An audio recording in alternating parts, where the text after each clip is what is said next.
हर एक competitive exams में success rate बहुत कम होता है। लेकिन ऐसा क्या होता है, उन कुछ परसेंट बच्चों में जो टॉपर बन जाते हैं और बाकी बच्चे जो कि बस एक फेलियर होके रह जाते हैं। आज हम इस वीडियो में बात करने वाले हैं 3 ऐसे क्वालिटीज के बारे में जो टॉपर्स को टॉपर्स बनाते हैं। और ये क्वालिटीज हम सबको भी पता है, लेकिन हम इनको अप्लाई नहीं करते। तो सबसे पहले हम देखते हैं कंपटीशन।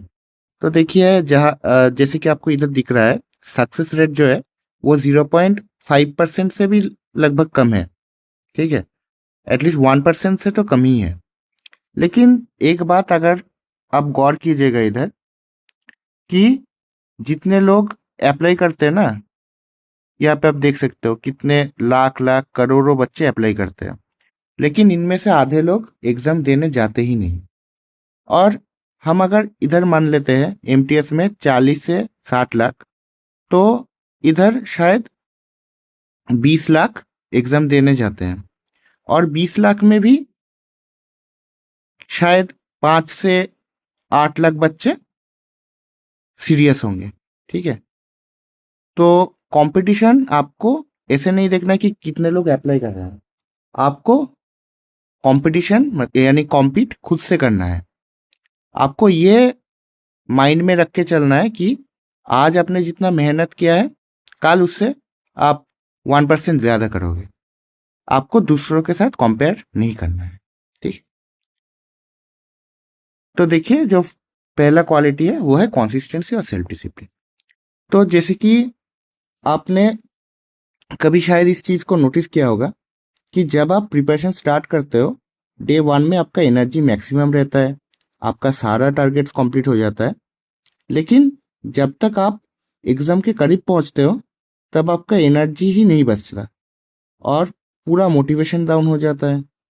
इसलिए इम्पोर्टेंट है कंसिस्टेंसी, जिसके मदद से आप डे 1 से एग्जाम डे तक सेम एनर्जी लेके पढ़ाई करोगे और टारगेट्स कंप्लीट करोगे। अब जैसे कि ये ग्राफ जैसे कि आप देख सकते हो, ठीक है, मैं इधर कलर चेंज कर देता हूँ, एक सेकंड। हाँ, तो जैसे कि आप देख सकते हो इस ग्राफ में, तो इस ग्राफ में क्या हो रहा है, आपका डे 1 से मान लीजिए कि ये डे 10 है। ठीक है, डे 1 से डे 10 तक आपका राइज हो रहा है, मतलब आपका टारगेट्स कंप्लीट हो रहा है, कंसिस्टेंसी बढ़ रहा है आपका। लेकिन बाद में थोड़ा सा डीप आ रहा है, फिर से ऊपर जा रहा है, फिर से डीप, फिर से ऊपर।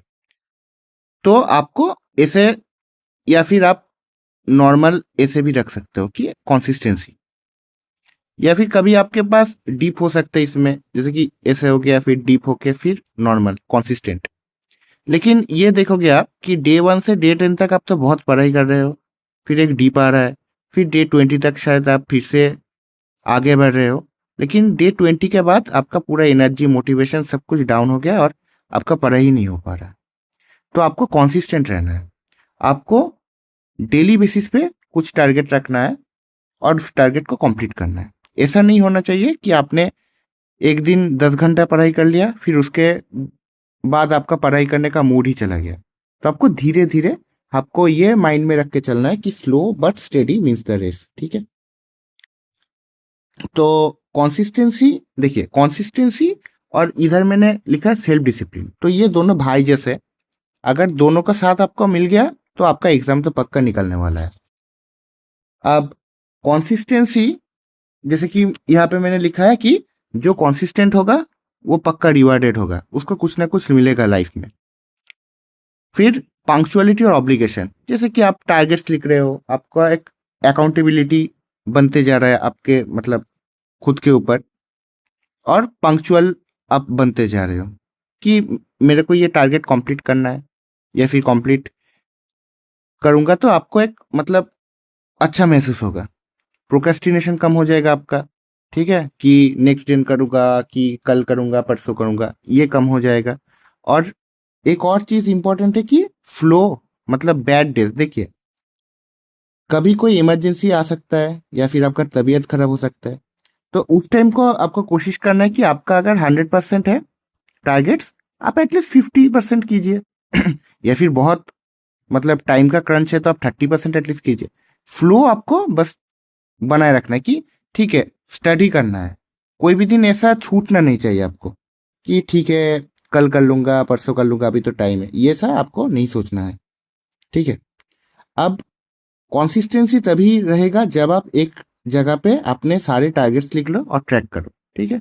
आप एक दिन पहले आपका सारा टारगेट लिख लो, एक बॉक्स बना लो ऐसे, फिर कंप्लीट हो जाएगा तो आप ऐसे करके टिक करते जाओ। ठीक है। फिर मैंने आपका कंसिस्टेंसी को ध्यान में रखते हुए, मतलब आपका प्रोग्रेस को ध्यान में रखते हुए मैंने एक एक्सेल शीट बनाया। मैं दिखाता हूँ एक्सेल शीट में मतलब कैसे आपको अपडेट करना है और कैसे आप उसको ट्रैक कर सकते हो।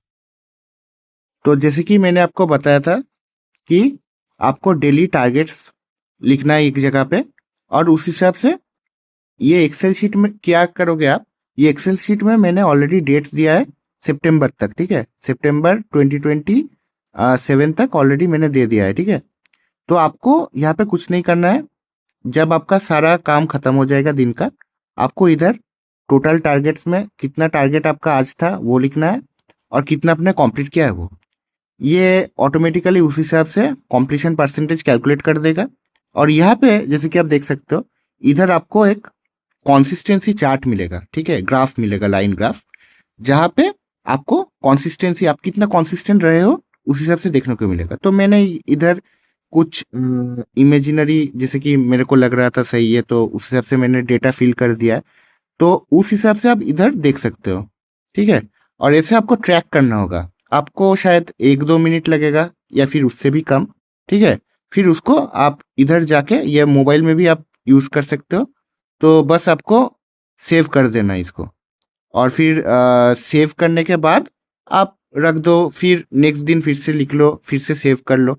और एक प्रॉब्लम हो सकता है कि सेव करने में दिक्कत हो सकता है, तो आप उसको रिप्लेस कर दो। ठीक है, जो कि एग्जिस्टेंट था उसको रिप्लेस कर दो। ठीक है। ये जो शीट है मैं टेलीग्राम पे डाल दूंगा, आप वह उधर से देख सकते हो, या फिर मैं एक लिंक नीचे भी डाल दूंगा, आप उधर से भी डाउनलोड कर सकते हो। फिर हम आते हैं क्वालिटी 2। क्वालिटी 2 में हम बोलते हैं कि प्रॉपर रिवीजन स्ट्रेटेजी। देखिए, टॉपर्स जो है, जो सिलेक्टेड होते हैं ना, वो क्वांटिटी के ऊपर फोकस नहीं करते, वो एक ही चीज बार बार रिवाइज करते हैं। वो हमेशा ये ध्यान रखते हैं कि जो भी वहां से आया, जिसको वो लोग पढ़ के गए होंगे, वहां से उनको गलत नहीं करना है या फिर सिली मिस्टेक नहीं करना है। ठीक है। तो बहुत कुछ आपका छूट सकता है, आपको फोमो हो सकता है, लेकिन आपको हमेशा ध्यान रखना है कि क्वालिटी हमेशा क्वांटिटी के ऊपर। ठीक है। और आपको एक्टिव रिकॉल करना है। मैंने लास्ट वीडियो में, जीके वाले वीडियो में भी बताया था एक्टिव रिकॉल के बारे में। अगर आपको देखना है तो आप उस वीडियो में देख के, मतलब जाके देख सकते हो। और रिटेंशन तभी होगा जब आप बार बार रिकॉल करोगे। ठीक है। तो रिकॉल मतलब रिकॉल करके रिवाइज करोगे, तो रिवीजन बहुत इंपॉर्टेंट हो जाता है। ठीक है। फिर हम आते हैं लर्निंग फ्रॉम फेलियर्स। देखिए, हम लोग फेल हो जाते हैं। ठीक है।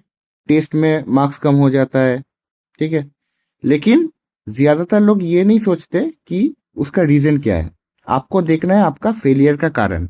आपको खुद से पूछना है कि वाई डिड आई फेल, हमने फेल क्यों किया, और how can I fix them. ठीक है, कि आपको कैसे उसको सुधारना है। एक बेटर स्ट्रेटेजी क्या हो सकता है, अगर आपका स्ट्रेटेजी में कोई फ्लॉ हो सकता है तो आपको स्ट्रेटेजी चेंज करना होगा, सीधी बात। फिर थिंक, प्लान एंड परफॉर्म। आपको पहले सोचना है, फिर प्लानिंग करना है, फिर आपको परफॉर्म करना है। और मैंने इधर लिखा है स्टार्ट टुडे, स्टार्ट नाउ। आपको ये नहीं सोचना है कल से, परसों से, एक हफ्ते शुरू, मंडे मोटिवेशन, ये सब के बारे में आपको सोचना ही नहीं है। आपको अभी से शुरू करना है। आप अभी बैठिए, आप सोचिए कि आपने फेल क्यों किया, फिर आप प्लान कीजिए, फिर परफॉर्म कीजिए। क्योंकि फेलियर आपको डिमोटिवेट कर सकता है। ठीक है। लेकिन फेलियर ही आपको सक्सेस दिलवाएगा एक दिन। लेकिन ऐसे ही आपको सक्सेस नहीं मिलेगा। आपको पहले आपको फेलियर को जांचना होगा कि कैसे आप फेल हुए हैं, आप उसको कैसे सुधार सकते हैं, और मिस्टेक्स पे आपको वर्क करना है। फिर हम आते हैं आखिरी चीज, जो है लक फैक्टर। देखिए, लक ऐसा चीज है जो आपके हाथ में नहीं है। आपके हाथ में क्या है? आपके हाथ में हार्ड वर्क है, कंसिस्टेंसी है, परसिवरेंस है। ठीक है। ये सब क्वालिटीज आप में है, लेकिन लक, लक आपके हाथ में नहीं है। ये हो सकता है कि एग्जाम के दिन वो सब क्वेश्चन आ जाए जिसको आप पढ़े ही नहीं होगे, या फिर सभी क्वेश्चन आपका मतलब पढ़े हुए मटेरियल से रिवाइज किया हुआ जगह से ही आ जाए, ये भी हो सकता है। तो आपको लक को लेके टेंशन नहीं लेना है, आपको बस अपना काम यानी हार्ड वर्क करते जाना है। और मैं हमेशा ये कहता हूँ कि फॉर्चून फेवर्स द ब्रेव, ठीक है। अगर आपको खुद के ऊपर विश्वास है, आपने हार्ड वर्क किया है, तो लाइफ में आप पक्का सक्सेसफुल बनोगे, ठीक है। चाहे आपके साथ लक हो या ना हो, एक दिन ना एक दिन आपको पक्का सक्सेस मिलेगा। तो वीडियो को हम इधर खत्म करते हैं। अंत तक जुड़े रहने के लिए धन्यवाद, और आप सब्सक्राइब कीजिएगा, ठीक है, चैनल को। कोई भी क्वेश्चन होगा या डाउट होगा तो कमेंट कीजिएगा, वीडियो को सबके साथ शेयर कीजिएगा, और ज़्यादा से ज़्यादा लाइक कीजिएगा, ठीक है। शुक्रिया।